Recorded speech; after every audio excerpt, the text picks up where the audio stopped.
Un rêve passe à Sorèze nécessite quelques données historiques. Et comme vous pouvez le voir, cette photo est floue, c'est normal. C'est moi qui l'ai prise. L'histoire de Sorèze commence avec l'édification de l'abbaye Sainte-Marie de la Sagne, fondée en 759 par Pépin le Bref et confiée à l'ordre des bénédictins. Et non, c'est pas 759, c'est 754. La raison est que un rêve face à Sorèze devait marquer également 1200 ans d'histoire de Sorèze, car cette pièce a été jouée pour la première fois en 1954. Pendant un siècle et demi, l'abbaye et Sorèze vont connaître des débuts difficiles, ponctués d'invasions, de destructions successives. Même les Normands sont venus.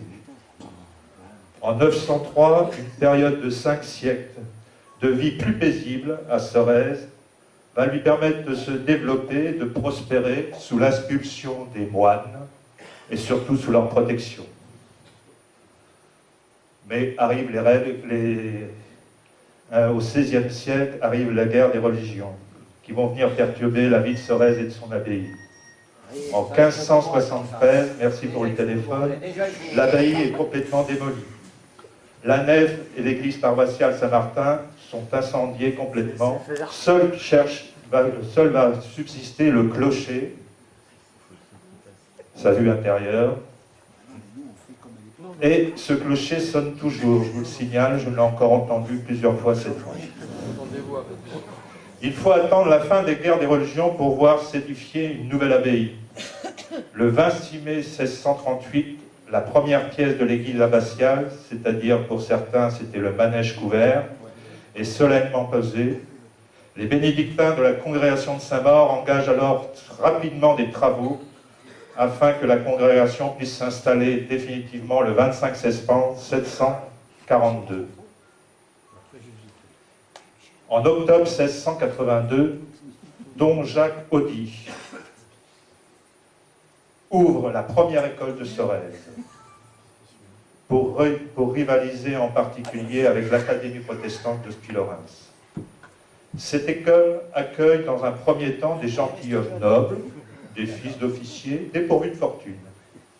Et l'un de ses premiers élèves fut Claude de Vic, qui est né à Sorèze en 1670. Et vous le retrouverez dans cette pièce sous le nom de Don de Vic. Il sera accompagné de Don Bernard Estel, Don Bernard, qui fut un des directeurs de la jeune noblesse qui est dans le séminaire de Sorèze. Cette école va connaître beaucoup de succès. Le nombre d'élèves est en constante progression. Il entraîne la construction d'un bâtiment à usage scolaire. Dès sa création de l'école, les élèves ont porté un uniforme, et ce, afin qu'aucune distinction soit faite entre ceux qui payaient et ceux qui étaient boursiers. C'est marrant, mais en ce moment, j'entends dire la même chose.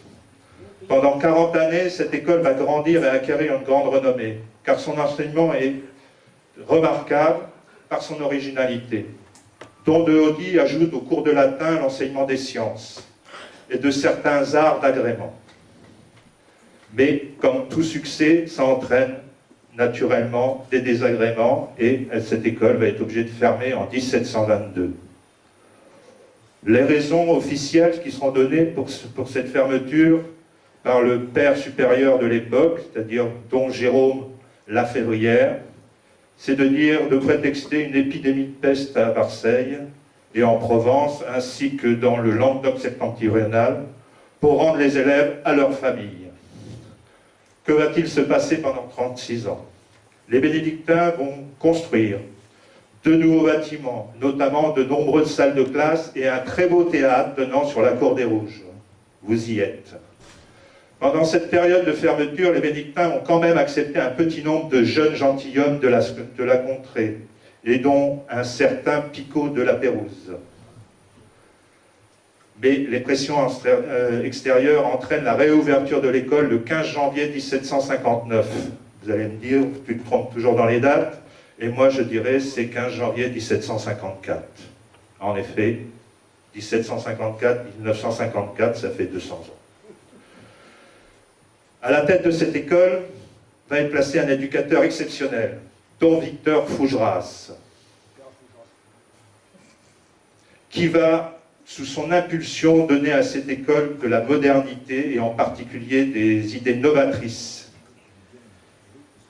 En effet, l'enseignement est résolument novateur car il favorise la connaissance des matières modernes, telles que la géographie, l'histoire, les mathématiques, les langues étrangères.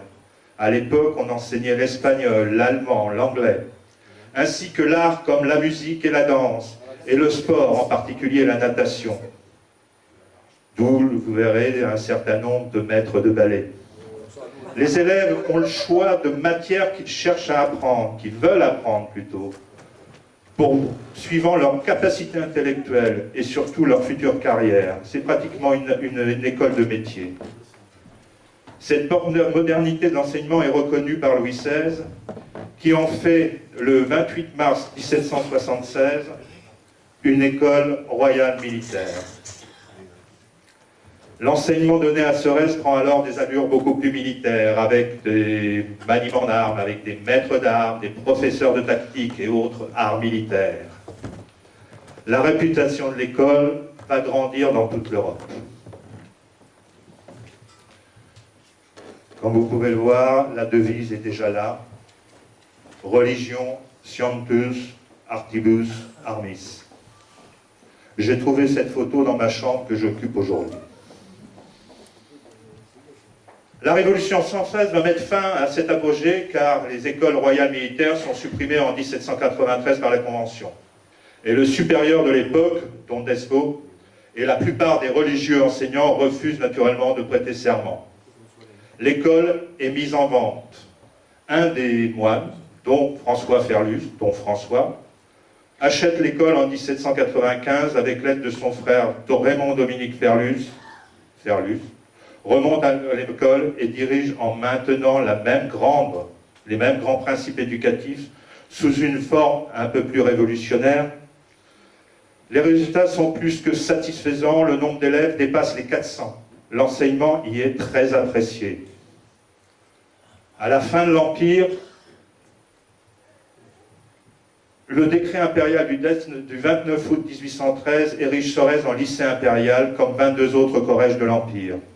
Il semble que cette décision de l'empereur ait été prise devant Moscou en 1812, sous l'influence de Marbot et en référence des 20 généraux et 5 Caffarelli que Napoléon a trouvés à Sorèze.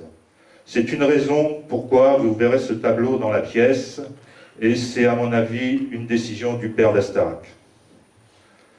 Le succès, le nombre d'élèves en 1819 entraîne des jalousies de la part de l'université et en particulier de Monseigneur de Frayssinous, ministre de l'instruction publique et ministre du culte, qui reproche l'esprit de libéralisme et d'opposition qui règne à Sorèze. Raymond Dominique Ferlus, qui a succédé à son frère à la tête de l'école, doit donc démissionner en 1824. À partir de 1830, l'école va péricliter. Les effectifs baissent, rendant difficile de maintenir l'établissement. Ce dernier est racheté par l'abbé Gratacap, qui sacrifiera une bonne partie de sa fortune personnelle pour maintenir l'école. Enfin, 1854 arrive. Le 27 juin, l'Assemblée générale des accédaires décide de transmettre l'école au Père Lacordaire, qui est à cette époque provincial de la province dominicaine de Toulouse. Le Père Lacordaire, qui est avec Montalembert pour une église tournée vers la liberté de l'enseignement et la liberté religieuse, est le restaurateur de l'ordre dominicain en France, et c'est lui qui intègre dans la famille dominicaine le tiers-ordre enseignant. Dès son arrivée à Sorèze, le Père Lacordaire se donne entièrement, appliquant ses principes de liberté religieuse pour rénover un enseignement basé sur la responsabilité et l'ouverture d'esprit. Il s'entoure d'un corps de professeurs compétents et d'éducateurs prêtres et laïcs dévoués. À sa mort, en 1861, l'école est redevenue une école prospère et florissante. Va venir maintenant l'après-Lacordaire. L'après-Lacordaire, c'est d'abord le père Captier, un proche de Lacordaire, qui fut censeur à Sorèze et qui partit après fonder l'école d'Arcueil en 1871. Il est arrêté par les fédérés de la commune et massacré en compagnie des 4 religieux et 9 laïcs de l'école d'Arcueil. L'école va traverser non sans mal une période troublée de la commune et de la Troisième République. Au cours de cette Troisième République, en souvenir du père de Lacordaire et en demeure très intense, et pour honorer cette personnalité, les personnalités en charge de l'école et les anciens élèves décident d'élever une statue à la mémoire du père Lacordaire. Cette statue est placée au milieu de la cour d'honneur et inaugurée le 23 juillet 1888, suivant la tradition qui avait été rentrée par le père Lacordaire de fête, en grande pompe, puisqu'il est également, le père Lacordaire, le créateur de la salle des illustres. À côté du père Lacordaire, vous allez trouver Emmanuel. C'est Emmanuel Barral de Barré, le futur père Barral, qui a été prieur de Sorèze pendant les années 1900-1905. Après, Sorèze va vivre avec les Dominicains. Sans les Dominicains reviendront en 1921. Ils revêtiront leur habit blanc en 1944-45 et nous aurons toujours affaire à des éducateurs très compétents. Il faut remercier dans ces éducateurs un certain nombre d'entre eux, le père Audouard, le père Lamotte, le père Montserrat qui vient de nous quitter, et surtout, naturellement, l'auteur de cette pièce, le père d'Astarac. Merci de votre attention.